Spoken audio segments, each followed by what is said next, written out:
आपण न्यूट्रिशनच्या याच्यात बघितलं होतं की कॅल्शियम सोबत सल्फेट चालत नाही. मातीत चुनखड जास्त आहे, म्हणजे कॅल्शियम कार्बोनेटचं प्रमाण जास्त आहे.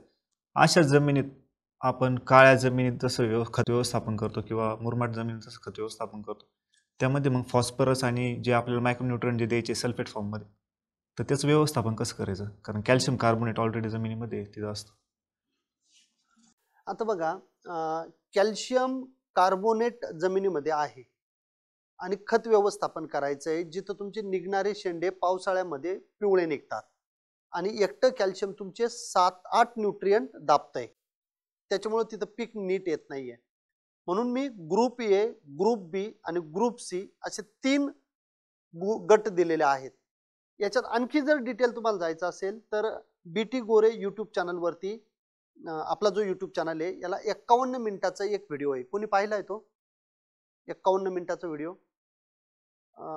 अवेना न्यूट्रीमिक्स त्याच्यात सांगितलेलं आहे ABC फॉर्म्युला.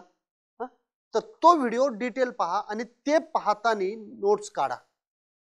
त्याच्यामध्ये एवढं डिटेल बोललेलो आहे मी, आणि मग त्याच्यात ग्रुप ए कसा करायचा, ग्रुप बी कसा करायचा, ग्रुप सी कसा करायचा ते त्याच्यामध्ये तुम्हाला दिसेल. सर, पण तो फॉस्फरस आपण जरी कोणत्या ग्रुपमध्ये फिक्स होणारच ना कॅल्शियम नाही नाही सोबत? नाही, तो कॅल्शियम वेगळा आहे. तो कॅल्शियम फॉस्फेट त्याच्यामध्ये फिक्स कधी होईल, DAP टाकली तर. पण आपण देतो काय फर्टिगेशन मधनं? 0-52-34, 0-60-20, हे सगळे ऍसिडिक आहे आणि हे तुम्ही स्प्लिट करून देताय. रिएक्शन तेव्हाच जास्त होते ज्यावेळेस तुम्ही एकत्र जास्त टाकताय.